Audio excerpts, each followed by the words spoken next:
प्रमाणे यावर्षी आपण ग्रामदेव श्री काळ भैरवनाथ माता जोगेश्वरी यात्रा उत्सव करीत आहोत.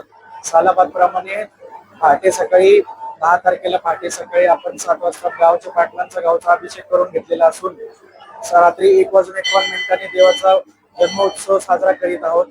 यावर्षी छबिना फक्त आपण करायचा ठरवलेला आहे.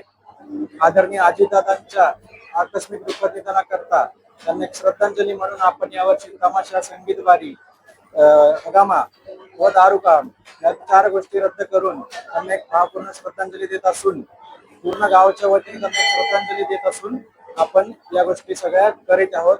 देवजन्म खूप उत्साहात पार पाडून लोकांचा उत्साह, भक्तांचा उत्साह खूप छान असून सर्व गोष्टी खूप पारंपरिक पद्धतीने वाद्य वृंद असून सगळं व्यवस्थित असून पार पडित आहोत.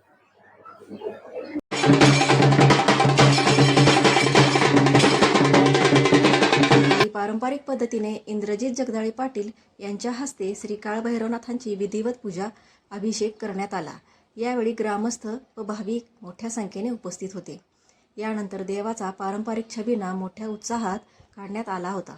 लेझिम व ढोल पथकांच्या गजरात छबिना संपूर्ण गावातून फिरवण्यात आला. काळ भैरवनाथांच्या नावानं चांग भलं च्या घोषणाने वातावरण दुमदुमून गेले होते. छबिन्याचे गावातील प्रमुख रस्त्यावरून प्रदक्षिणा घालत मंदिरात आगमन केले. यात्रेनिमित्त ग्रामस्थांनी विविध धार्मिक कार्यक्रमांचे आयोजन करण्यात आले होते.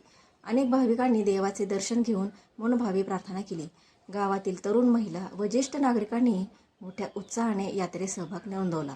या धार्मिक सोहळ्यामुळे दौंड गावात भक्ती, परंपरागत आणि एकात्मतेचे दर्शन घडले.